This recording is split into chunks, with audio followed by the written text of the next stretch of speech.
not forget to subscribe, click that bell, like, comment, and share.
Sino si Sta Rita de Cascia? Si Sta Rita de Cascia ay isang simpleng babae na lumaki as a peacemaker. Isa siyang ordinaryo may asawa at may 2 anak. Pero, nung nagkaroon ng away ang pamilya ng kanyang asawa at iba pang pamilya, napatay ang kanyang asawa.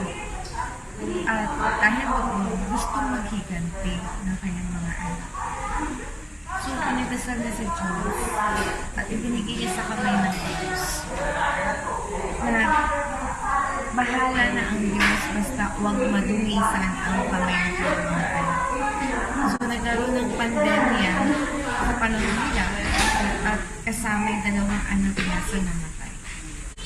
At dahil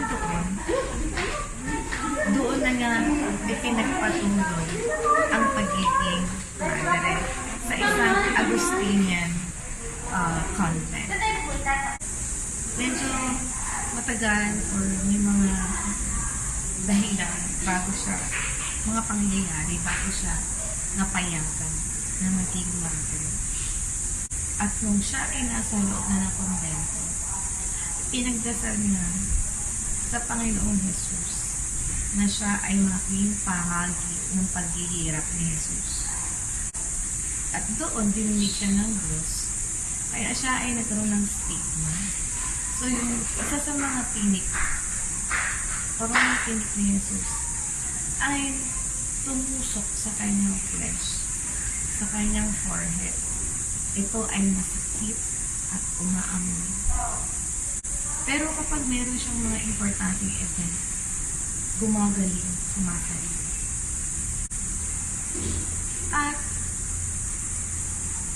nung malapit na siya mamatay, nagkaroon siya ng sakit, pinuntahan siya ng kanyang isang kamag-anak at tinanong kung ano yung pwede niyang gawin or hilingin. Ang sabi niya, dalan mo ko ng bulaklak. Galing sa dati niyang bahay. So, it's winter time. Walang mga bulaklak. Nung umuwi yung kanyang kamag-anak, nagtaka siya at may iisang bulaklak na fresh. Dali-dali niya yung dinala kay Sta Rita.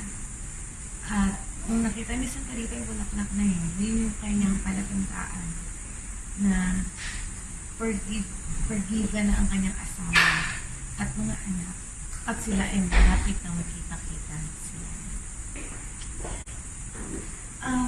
Nung namatay siya, tumunog ang mga kampana nung walang tao na nagpapatunog sa kampana. Ang kampana ito ay nagsasabi sa buong lugar na iyon na si Sta Rita ay namatay na. At may isang lalaki na tagagawa ng mga kabaong nung matagal na siyang may sakit. Noong araw na yun, siya ay milagro. Yun ang isa sa mga milagro ni Sta Rita. Siya ay nawala ng sakit At dali-dali siya nagpunta doon sa konvento at siya ay gumawa ng unang-unang kabaong ni Sta Rita.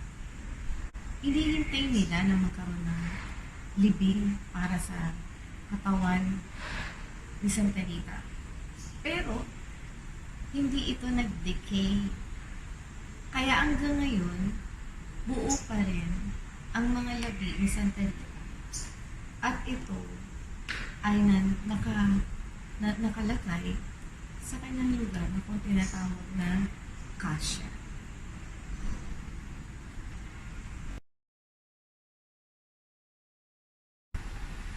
I first heard or knew about Sta Rita de Cascia during my college days in Mapua.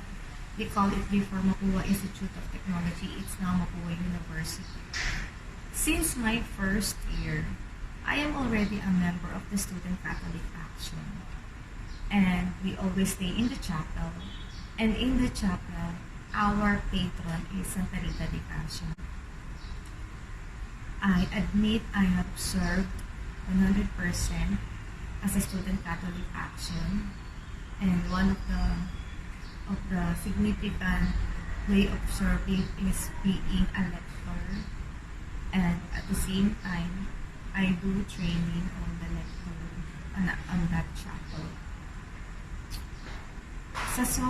Because of so many sacrifices that I had in service, I believe I have so many points earned, and that Sta Rita de Cascia is always guiding me. Now, about in 2019, I was contemplating about how can I make a significance, especially for women. So while I was doing my reflection, I do some research about my two patrons, Sta Rita de Cascia and Pope John Paul II. And while I was reading them, I was reading the write-up of Pope John Paul II. I encountered two important concepts. Number one is the laborum exercens, or called the spirituality of work. There I learned that the way to go to heaven is actually to do your work well. You are working not because of your employers or your bosses. You are working because of God. So therefore, we put spirituality in anything that we do. Then, I come across one writing of Pope John Paul II about the dignity of women, or we call it mulieres dignitate. In his writings, he described Sta Rita de Cascia as a feminine genius. So I have to dig in what is the real essence of a feminine genius. I have to know what are its attributes. And upon reading, I finally had or arrived at the 8 attributes of a feminine genius. And these are humility, kindness, patience, good character, piety, devotion, and industry. There came into myself that I have to promote these attributes so that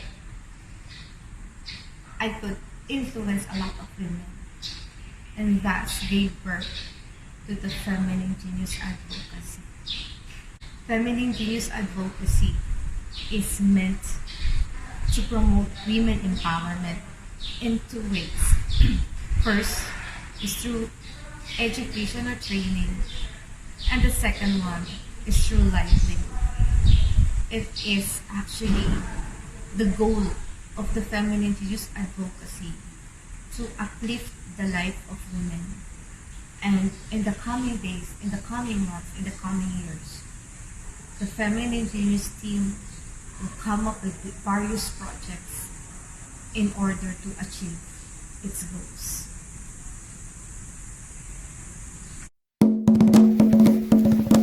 Feminine Genius, engage and transform human culture. Feminine Genius for the new culture of life. New culture of life for every human person and every age and stage is recognized as having an inviolable dignity and right to life, freedom, and love. Changes we aim to see in the lives of women and girls as a result of the innovation of Life Technology Inc., guided upon by the principles of laborem exercens or spirituality of work and mulieris dignitatem or dignity of women. Feminine Genius will be instrumental in turning women into feminine genius, being strong and determined with values of humility, kindness, patience, virtue, good character, industry, piety, and devotion. Use innovation endeavors, both in technology and creative arts. Manifest compassion and competence to influence women for the transformational human culture that is self-expression for self-fulfillment and human fulfillment, and women empowerment through education and livelihood.